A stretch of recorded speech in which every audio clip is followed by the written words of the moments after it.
few of the organizations around campus, including the Republican Law Society, Democratic Law Society, Hispanic Law Society, ACLU, Women's Law Society, Black Students Law Society, and I think I hope I'm not missing anyone.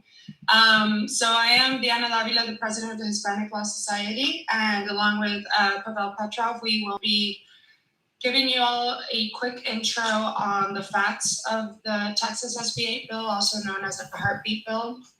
And then from there on, we have a couple of questions that are going to be moderated to both of our panelists, and we're going to open it up to Q&A whenever you all are ready. Recording in progress. And this is going to be recorded. If you guys don't want your face recorded, you can turn off your cameras. Alrighty. Okay, so Pavel's going to start with the introduction on the two panelists, and then we are going to go ahead and give you all some basic facts about the bill. Pavel and I read this bill a couple of times to make sure everything was accurate, and then after that, we'll give you a quick timeline before we go into our panelists. So to introduce our panelists today, the first is Professor Rhodes. Charles W. Rocky Rhodes is a professor of law and the Charles Weigel II Research Professor of State and Federal Constitutional Law at South Texas. His teaching and scholarship focused on the United States Constitution, state constitutions, and federal and state judicial power and procedure.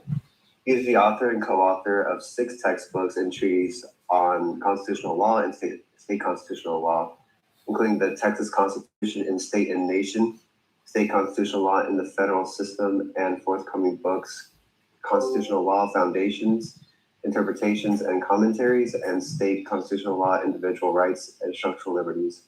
His scholarship also includes almost 40 treatise supplements, book chapters, and law review articles, and essays appearing in journals such as UC Davis Law Review and Harvard Journal on Legislation. His writing addresses a wide variety of constitutional and procedural issues, such as due process rights, free speech protections, state constitutionalism, constitutional interpretation, and appellate procedure. His scholarship has been cited in 40 judicial decisions and hundreds of journal articles. He is often interviewed on constitutional and procedural issues by international, national, and statewide outlets such as CNN Newsroom, NPR's Morning Edition, and BBC Radio's World Business Report.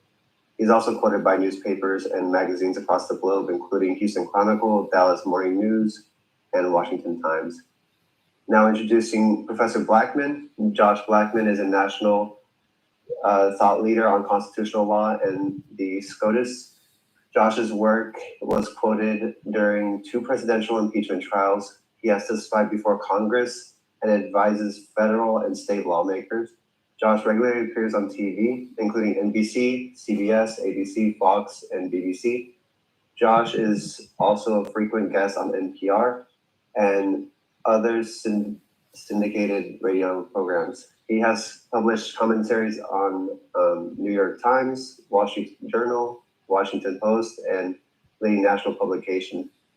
Since 2012, Josh has served as professor of South Texas.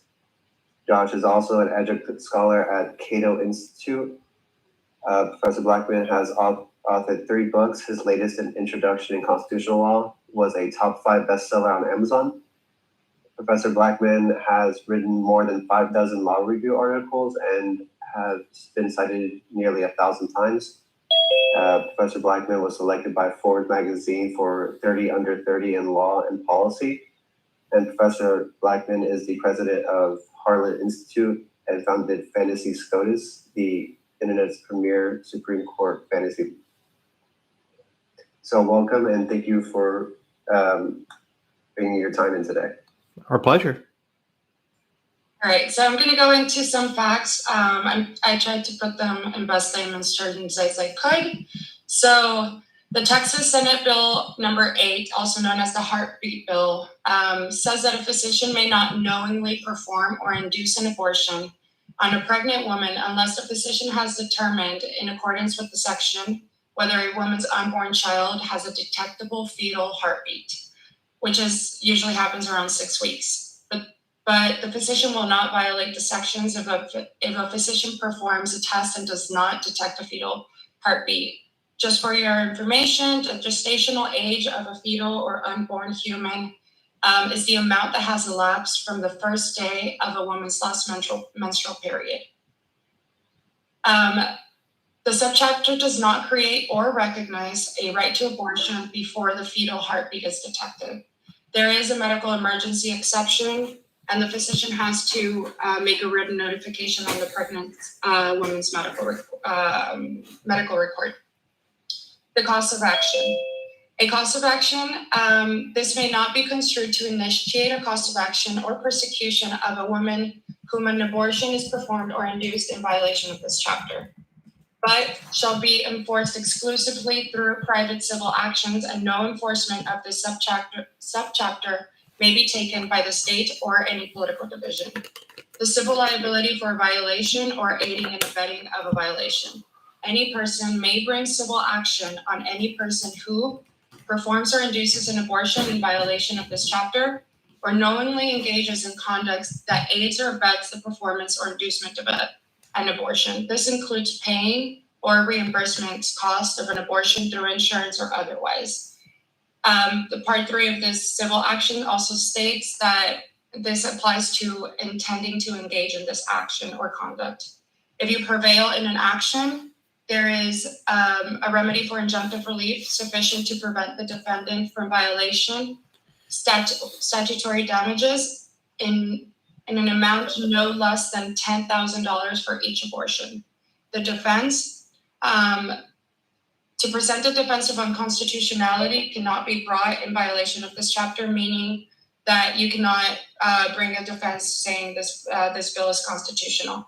As for standing, this has been a point of controversy amongst many news sources, so we will have our panelists clarify the standing part of this.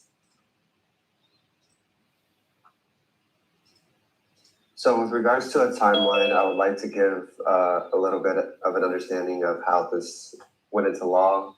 So this was voted on by the state legislature on May 19th of 2021. It voted on party lines with the exception of Senator Lucio Jr., who voted yes, who was the only Democrat who voted yes on this. And there was a SCOTUS ruling on September the 1st, the day that SB8 began to be effective in the state of Texas, in which they had a very short opinion, which I'm sure we'll get into in the discussion. The DOJ also filed a challenge just 8 days after that, September 9th, challenging basically the constitutionality of deputizing ordinary citizens to serve as bounty hunters. And as of right now, there is a lawsuit pending against a doctor, Dr. Alan Bray. He was sued on September 20th. And he admitted in the Washington Post column that he was motivated by a duty of care. At least 2 lawsuits have been filed, both by disbarred attorneys. One was filed by Illinois resident Felipe and Gomez, who identified himself as a pro-choice plaintiff. And the other is disbarred from Arkansas, and he's seeking about $100,000. And to give some insight on how other states reacted to this bill, currently the Florida legislature is introducing a bill similar to SB8, with some language that would basically require abortion providers to conduct specific tests to detect a heartbeat, and if a heartbeat is detected, it would not be allowed to conduct the abortion and could be sued for civil damages. So on to you, Deanna. All right, so our first question, Professor Blackman or Professor Rhodes, whoever wants to take it. Who can enforce this bill and how? Rock, you want to go first? Sure. So as far as enforcing it, anybody right now could file, and you're asking me like who could actually file suit under SB8? Okay, so as far as that, any of us on this call could. Any person other than a public official can file suit for enforcing this law if it is violated by any provider or by any advocate. So as long as you're not employed by the state of Texas, or you're not an official of the state of Texas, or somewhere else where you have some kind of governmental capacity, you can sue. Dr. Baird or anybody else who has violated the law either by performing an abortion or by aiding or abetting an abortion or by intending to perform or aid and abet an abortion. It's pretty broad. We're all plaintiffs. We're all possible. We're all plaintiffs. All of the United States is a plaintiff. We're all defendants. We're all plaintiffs. We're all defendants. We are everything. Alrighty. Okay, so what do we think the effect of this Texas SB 8 bill and Roe v. Wade? Sure. So there's a lot of moving parts with SB 8. This term, the Supreme Court will consider a case called Dobbs versus Jackson Women's Health Center. Mississippi enacted a law that bans abortions prior to the point of viability. This is a frontal challenge to Roe v. Wade, and the Mississippi Attorney General has asked the court to overrule Roe. At present, Roe has not been overruled yet. So it's not actually possible to get a judgment against an abortion provider for a 6-week abortion because that would go against Roe. But if the court were to overrule Roe, this term in the Mississippi case, then I think SB 8 would permit imposition of liability at much earlier stages of the pregnancy. The timing of this case, though, is potentially tricky. The court will hear arguments in the Mississippi case on December 1st with a decision by June. It's entirely possible that SB 8 gets back to the Supreme Court before June.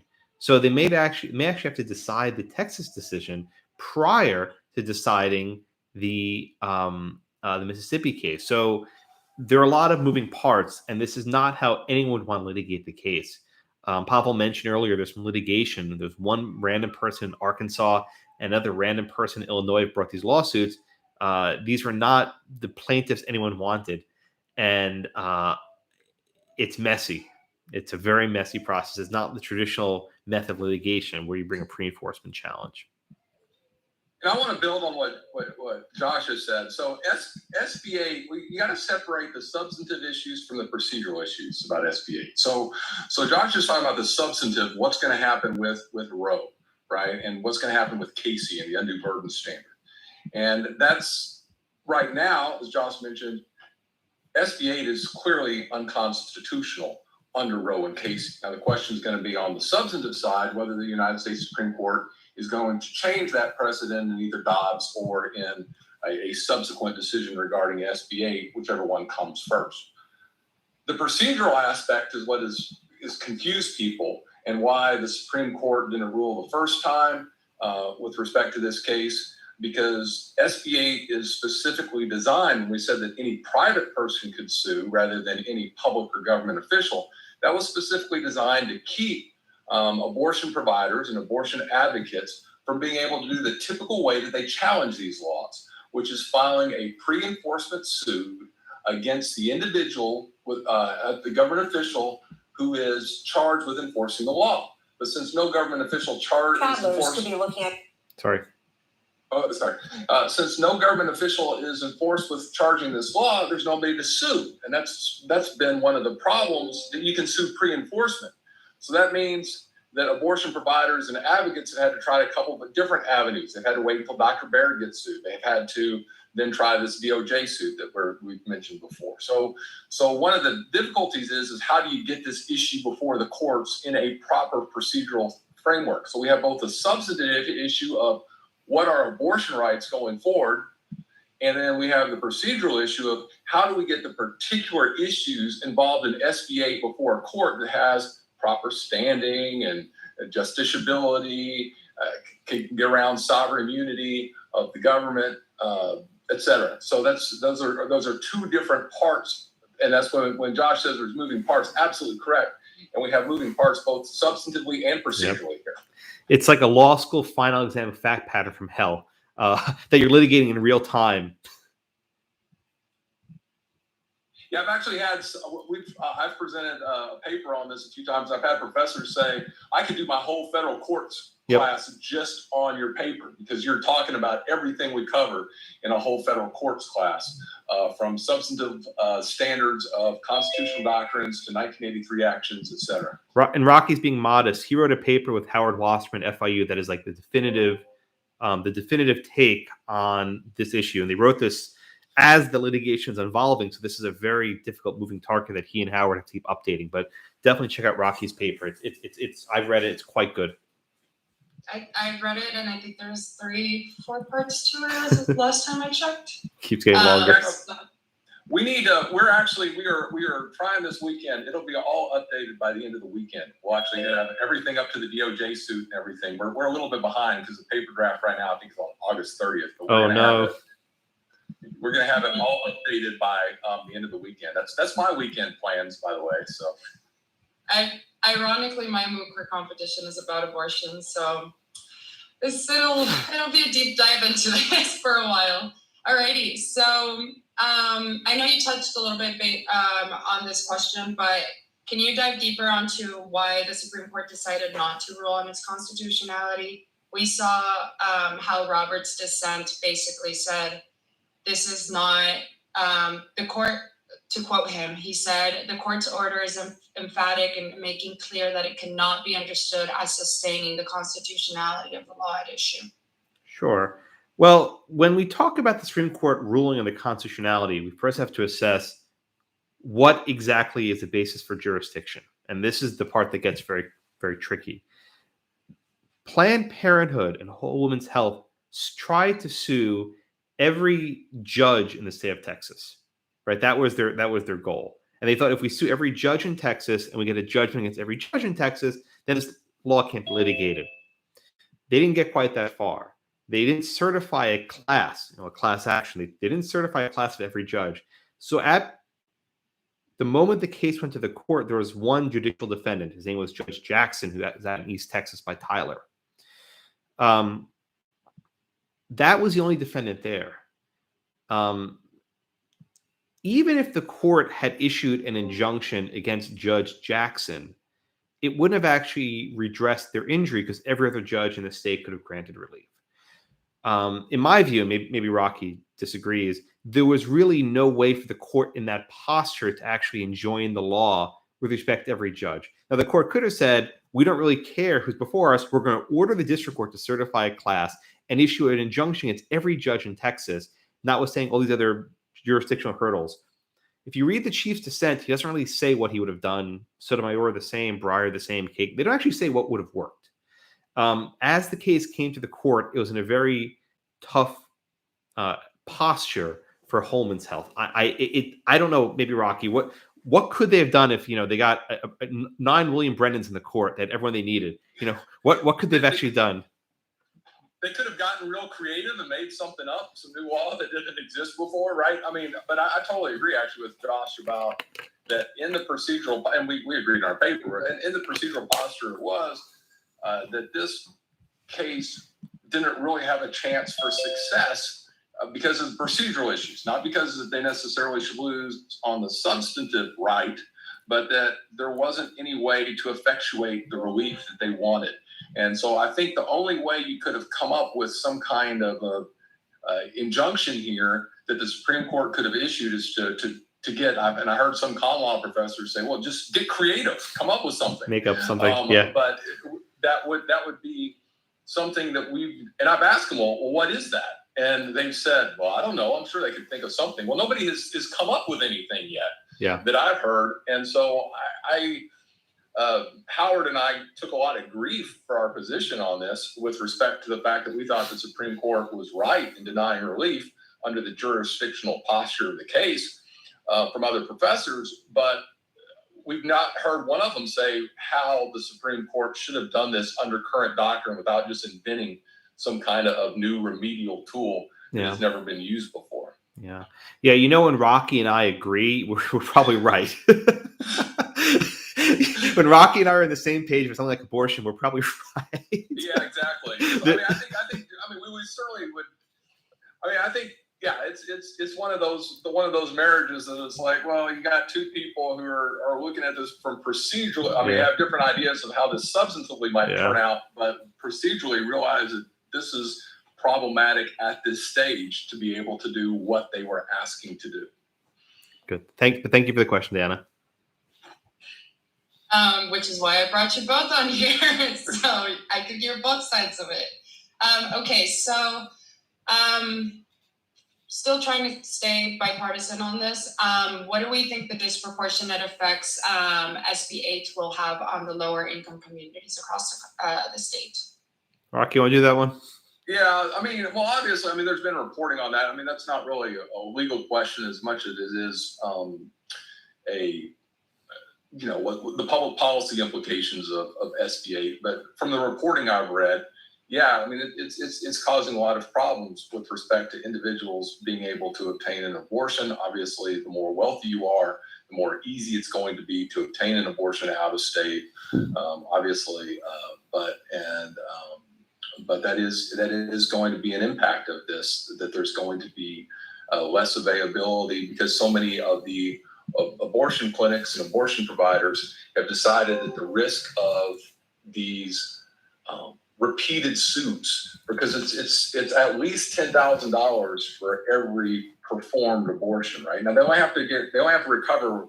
You can only recover one time for each abortion, but if you're doing hundreds of abortions, you're easily talking millions of dollars if Roe or Casey gets modified in a way that would allow this statute to be upheld by the Supreme Court later on. And the other thing about this, the SB 8 is you can get the statute of limitations is 4 years. So plaintiffs can come back at you afterwards. Like they can wait until the Supreme Court does something in Dobbs or maybe in the SB 8 litigation that changes the standard with respect to women's reproductive freedoms, and then they could come back at you under the 4-year statute of limitations. And so the Planned Parenthood and some of the other abortion providers are, and I think understandably so, concerned about this. And that's why Dr. Baird we had actually suggested this in a column. We said somebody should perform one and only one abortion, because then at that point in time, your damages are going to be restricted to that one particular case. And then that would be a test case. Now, unfortunately, as Josh mentioned, our 2 test cases were not exactly what anybody envisioned here. These are horrible plaintiffs.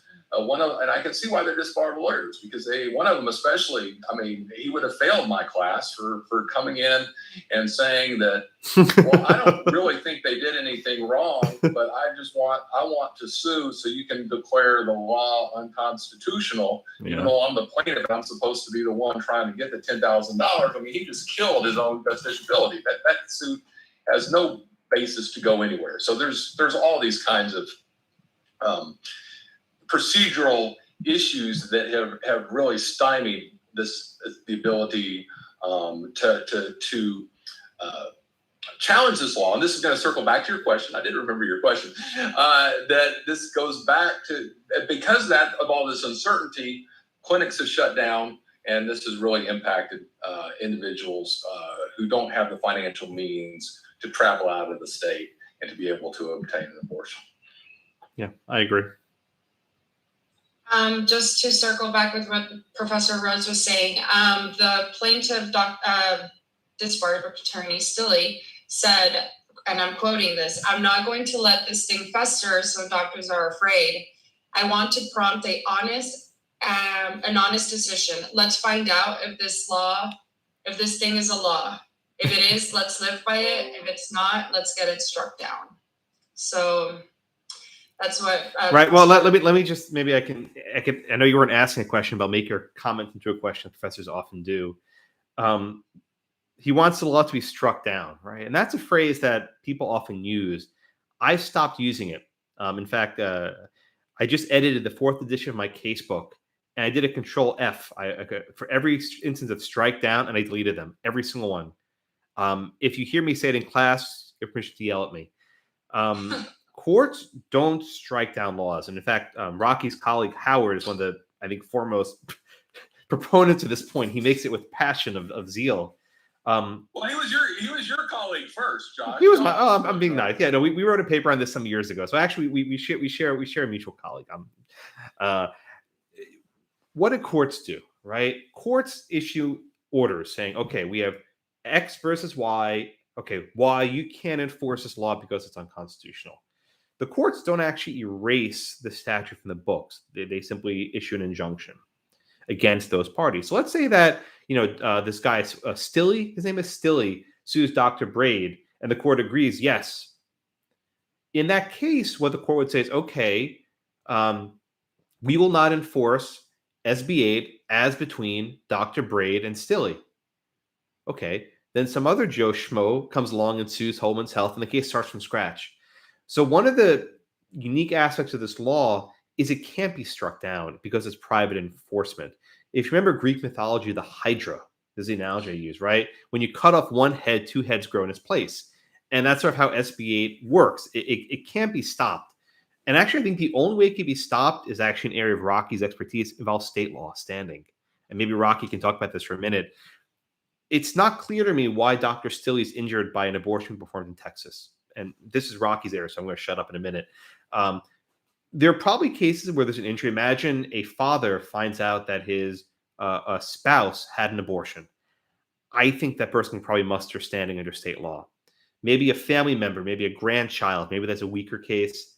But I think there are standing issues that make this law perhaps not as, shall we say, effective that a random, Joe Schmo on the street in Arkansas can go bring a lawsuit. I don't know, Rocky, you want to talk about state law standing for it? Because that's your thing. That's not my thing. That rolls in perfectly to my next question about the state's ability to, or Supreme Court.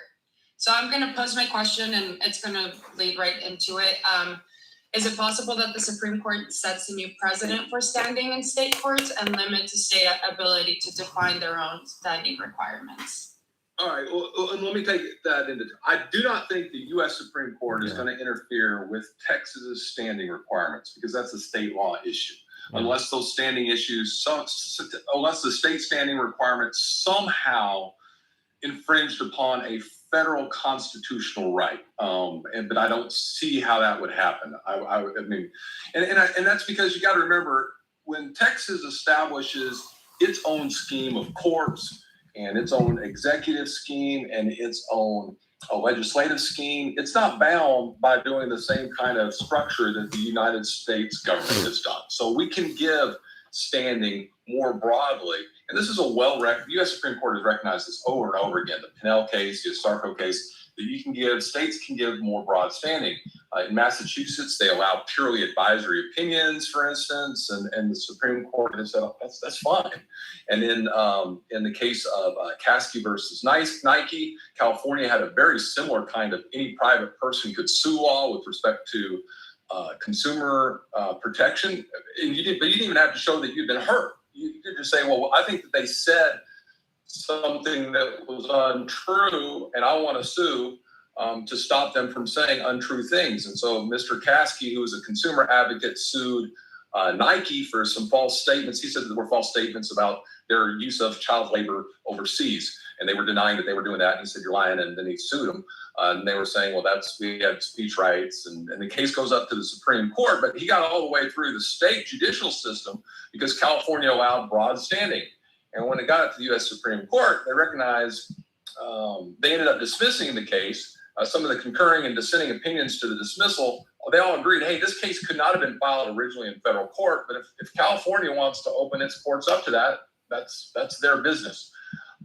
And so I think the stronger idea on standing is you want the Texas Supreme Court to follow its prior precedents and say there is no standing here because there is no injury. It's a little bit more complicated under Texas law because we've had some cases in Texas law that have allowed statutory standing in a way that was not allowed in the Lujan case and some of the other U.S. Supreme Court cases. So we have extended statutory standing in Texas a little bit more than what we studied in our constitutional law class. We have taxpayer standing in Texas that would violate the Massachusetts versus Mellon Massachusetts versus Mellon and Frothingham versus Mellon. So we have taxpayer standing that goes beyond that. But it's a position of our paper, and we talk about this, and we've actually beefed this up some, that nothing has ever gone this far, that every other situation where Texas is granted statutory standing, there was at least a generalized harm that was happening to the community. Like you had in one of the cases, it was a body house a house of ill repute, the best little whorehouse in Texas. Right? Yeah, there it is. And so there you go. So because that whole movie was about this, right? Or the whole thing was about, they wouldn't shut these down because the public officials were either getting bribed or were kind of enjoying the services going on here. So they allowed public citizens to sue and shut them down, but they didn't take away authority from public officials. Everything we've ever seen before is checking public officials in a way that wouldn't be allowed in federal court, but under our state separation of powers, I think that's appropriate.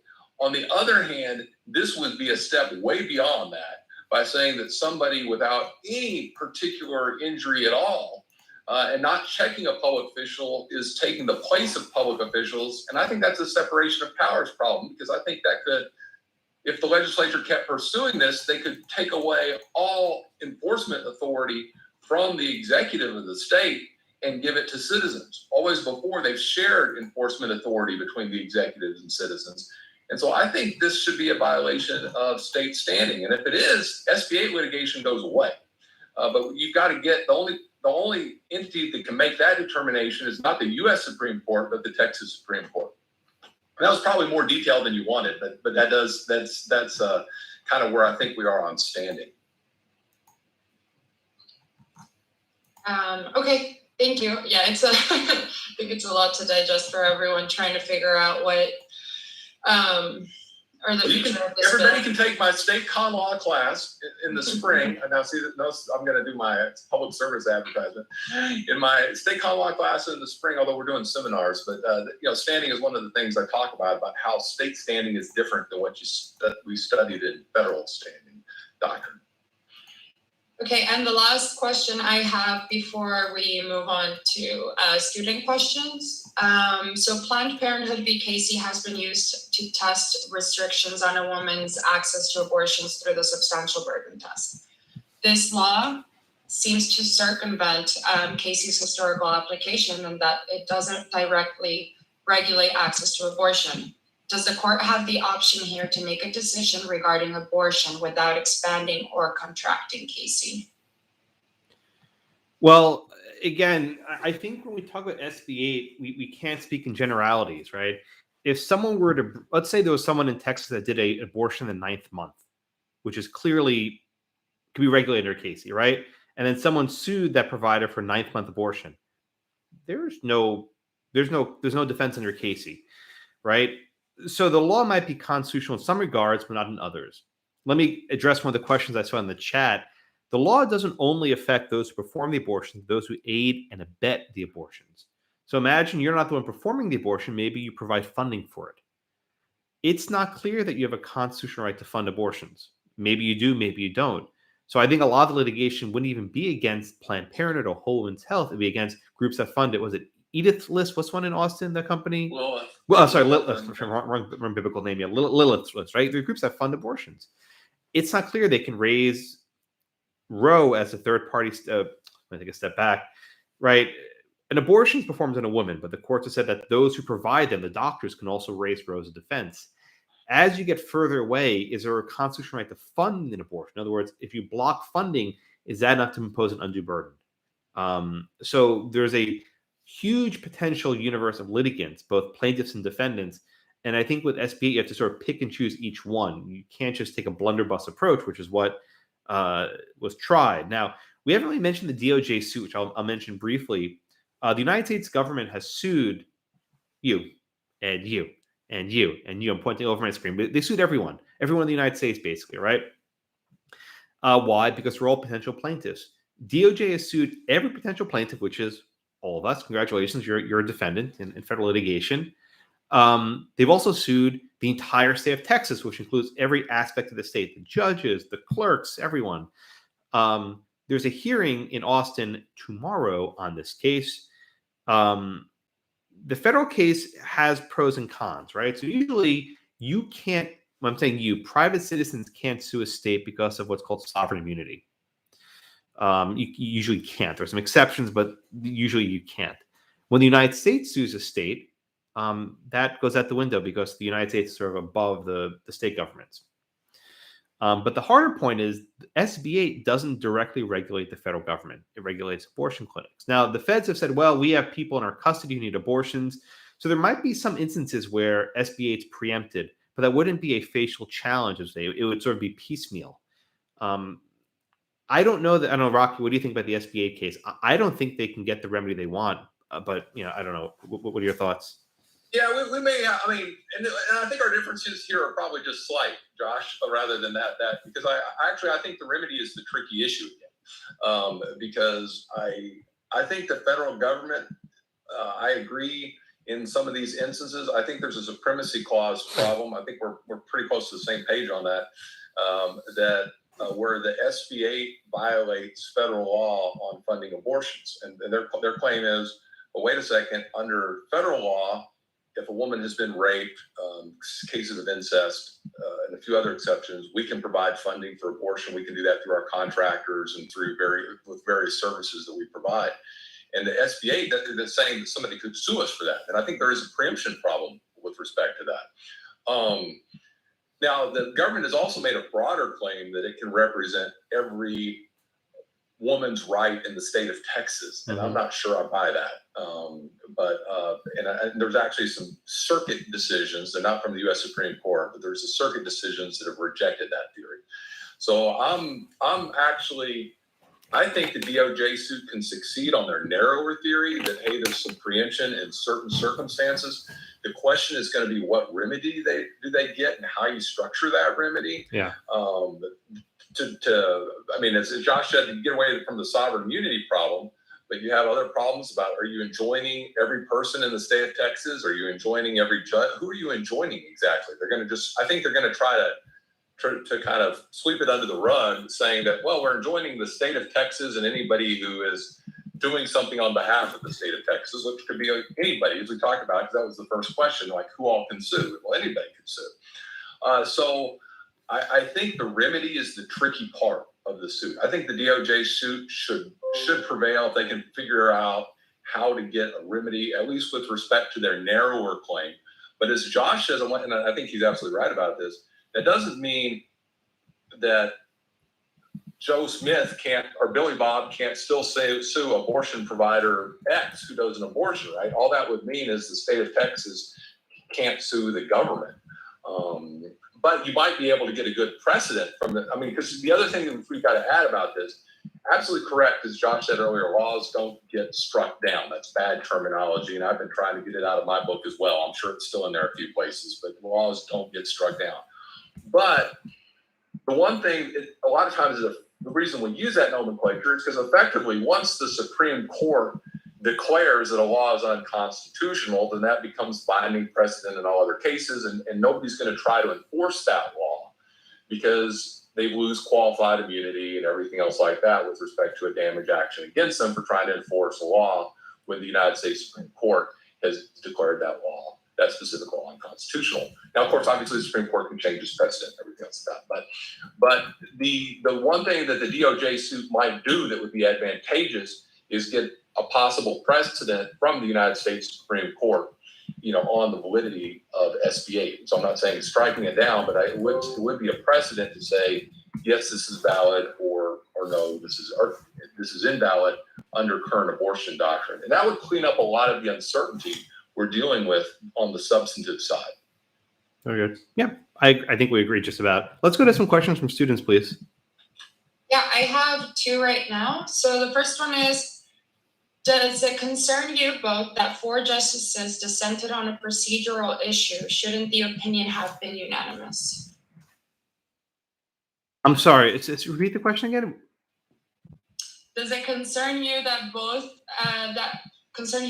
that 4 justices dissented on a procedural issue? Shouldn't the opinion have been unanimous?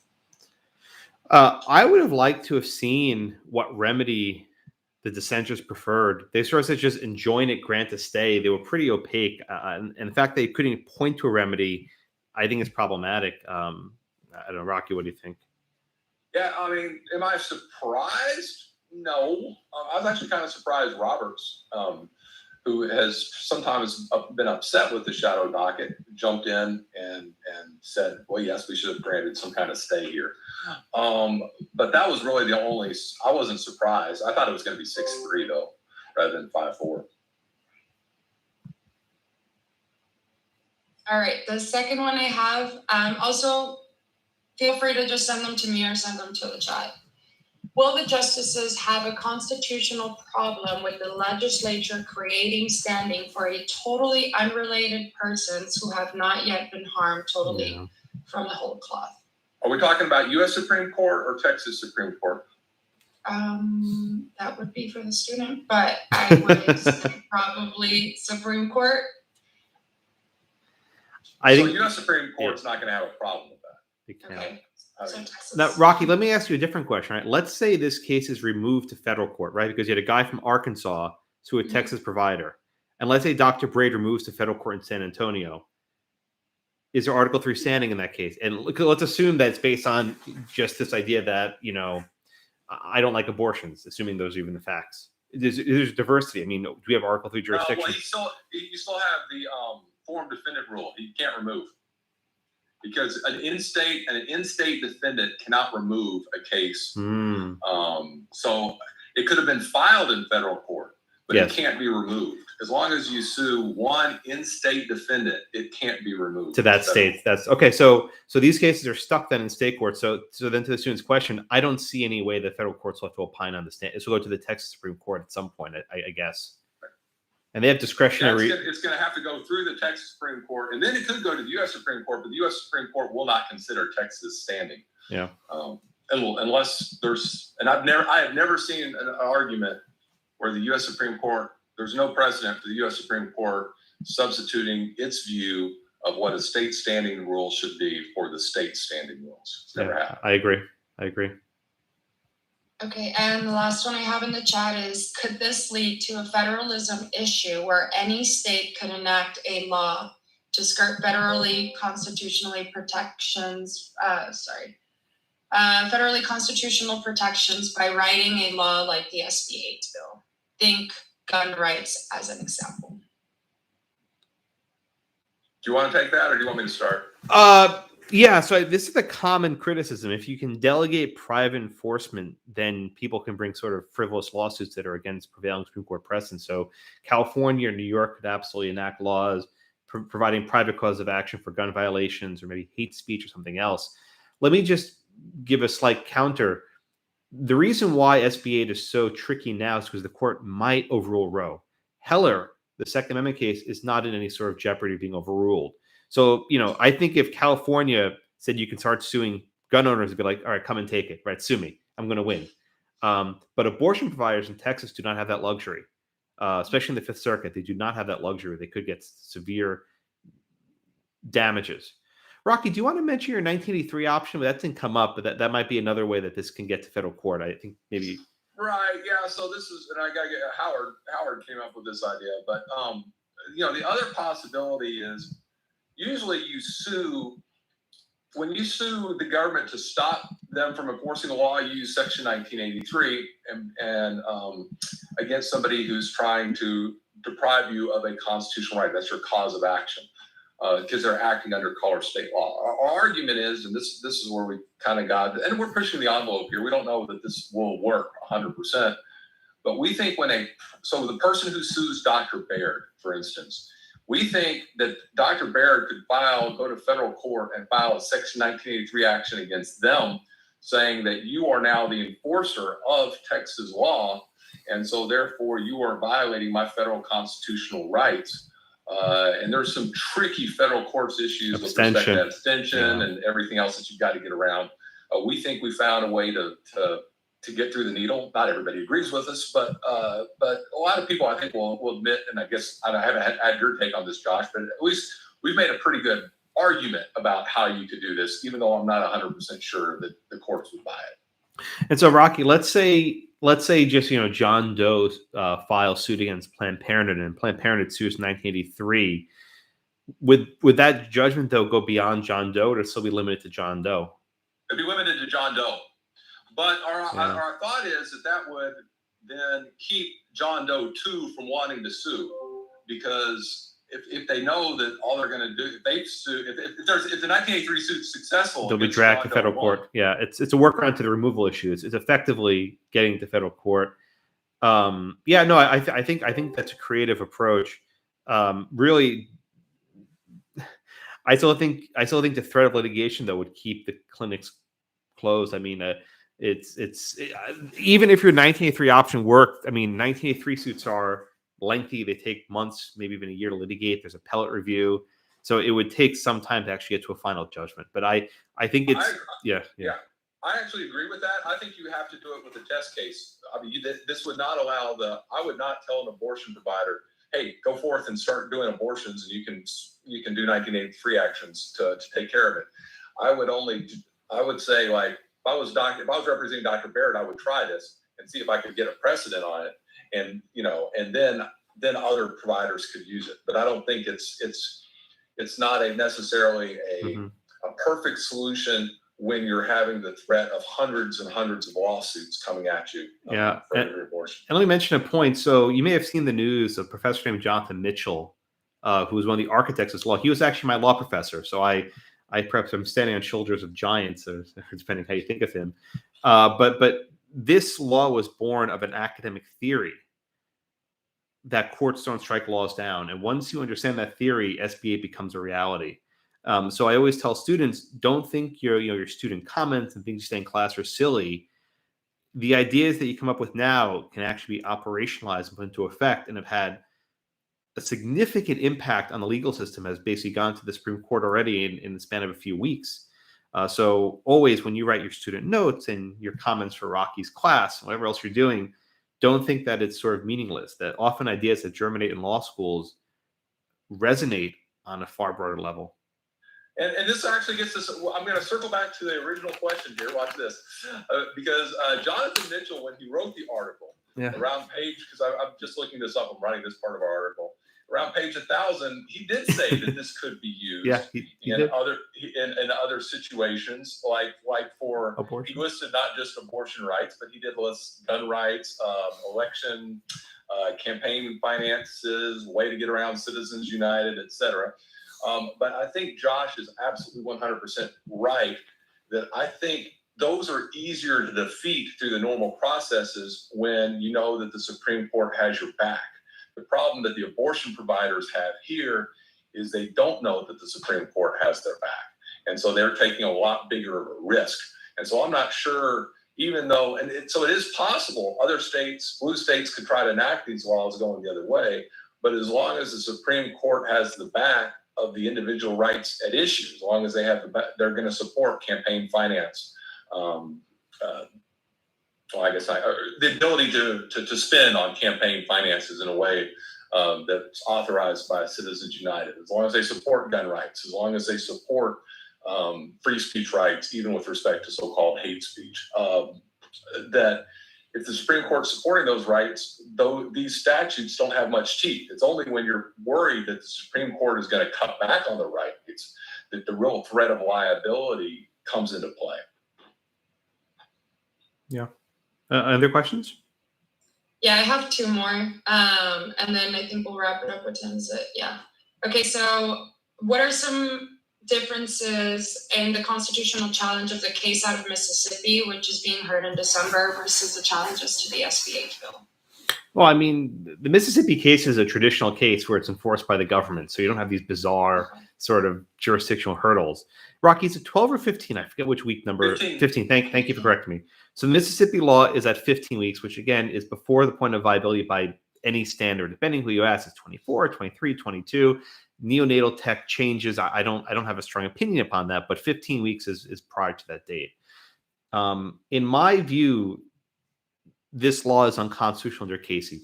There's no way around it. For the court to uphold this law, I think they have to overrule Casey and Roe. I don't see another way to split the baby. Oh, poor choice of words. I don't see another way to Sorry. I don't see other way to split the difference. I just don't.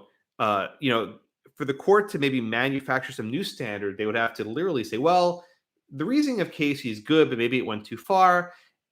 And then the court has to engage in some sort of substantive due process decision, actually making up some new standard of whole cloth. The easiest path is simply say, under stare decisis, we stand by Casey, go away.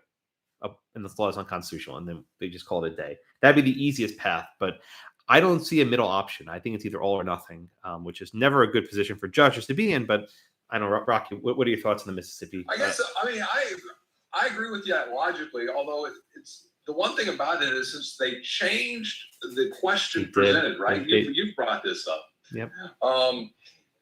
That somebody up there thinks that they may have a middle way. Now, I haven't figured out what that would be, other than the one thing I came up with, and this may be totally ridiculous. I wouldn't think it was faithful at all, but I can see this as a Chief Justice John Roberts special, right?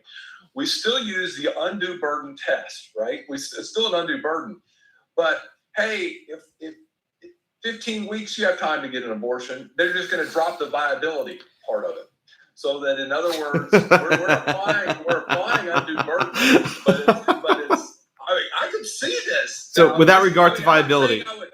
Yeah. This is not consistent at all with Yeah. how Rose developed and Casey. But I can see the chief trying to argue, oh yeah, this is what Roe and Casey meant.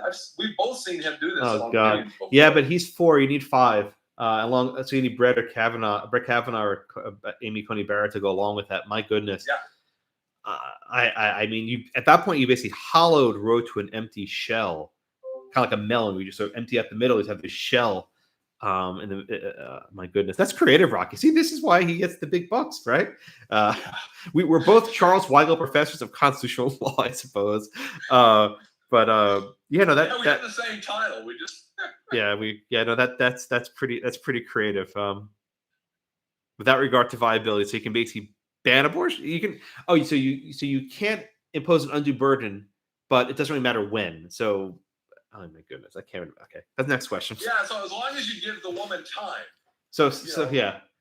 I'm writing notes for my moot court problem. But I don't know what the time is. I don't know if it's but then they can decide that case. Okay, 15 weeks is okay. 12 weeks, okay. And for the record, King Solomon never actually split the baby in half. He just threatened to, now sufficient to get the ruling. So okay,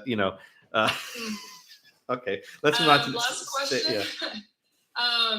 Since I guess the people don't know if the Supreme Court has their back or abortion providers. What does that mean for people going forward, and does that shake the trust in our government institutions? Rocky, you want to go? Oh gosh, we got a deep philosophical question. So I mean, obviously, whenever the Supreme Court comes in and says this is a constitutional issue and we're going to take this away from legislative determinations, I mean, it causes controversy. And a lot of times it doesn't work until most of the country is behind that particular right.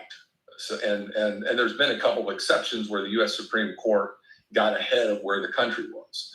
And one of those, to be quite honest, is Roe versus Wade. The other one was the death penalty back in the 1970s. When you look at the other U.S. Supreme Court cases that we think about that granted important rights to individuals, a lot of times, at least public opinion was moving that direction. That's exactly where this close to where the Supreme Court ended up. Brown versus Board of Education. I mean, there's places that were resisting it. Or even if you look at marital equality, even though all the states hadn't moved there yet, there was starting to be more of a opinion polls were starting to say more and more people favored marital equality, and that was moving that direction. Abortion has always been something where there's been severe divisions between individuals, and that it just hadn't changed that much. The public opinion polling on it haven't changed that much, and so it's always going to be, I think, in that kind of situation where the Supreme Court's You know, I mean, and we have some justices on the Supreme Court now that say, hey, we should not be in this. We should let legislatures and the normal process resolve these kinds of questions when there is no express fundamental right specifically in the Constitution with respect to an abortion. And so I think whenever the Supreme Court does use substantive due process, I mean, it's always been historically something that has generated controversy. We were doing our class at night the other day, and one thing that I do in my casebook is I use passages from different times talking about the concerns of substantive due process, you know, and I show it how even in the 1970s when they were doing it, there was concerns in the 80s, 90s, and you know, these concerns keep cropping up. Now, I'm not sure. I do think if you look just at opinion polls of the Supreme Court, this has apparently shaken people's ideas of their opinion of the Supreme Court. Because if you're in favor of abortion rights, this is something that has changed people's opinions of the court. Just the fact that they failed to jump in already, even though the reality of it is Josh and I agree, they shouldn't have jumped in, but at this juncture. But yet most people aren't going to understand that aspect of the procedural reasons why they didn't do it. They're just looking at substantive outcomes. The Supreme Court, when it decides most cases that people don't get riled up about, they operate under the radar. But when we have cases like abortion, or we have cases like marital equality or integration, those cases get a lot of attention, and that's what the people end up paying attention to. That may not have been the best answer, but that's what I think where I'm going to end up stopping it. Josh, you want to have something to add? Rocky, I'll note that Planned Parenthood just filed a writ of mandamus in the Texas Supreme Court. I sent you a link so we can talk about it later. Oh, really? Who did? Yeah, Planned Parenthood. Oh, Planned Parenthood filed a writ of mandamus in the Supreme Court? Yeah. Oh. So go take a look. Can I get that link too? Yeah. You know what, you guys? Let me put the link in the chat. That's a very good idea. Hold on, there you go. Boom. Breaking news. Yeah. Here So, on but your we're own. done. We're out of time, and I don't want to keep people late. So thank you all so much. This was lovely. Thank you, everyone that joined, and thank you, professors, for being willing to talk about this. So, All right. Take care, everybody. Bye-bye. Bye. I got to look at that link. Bye. We'll talk later. Recording stopped.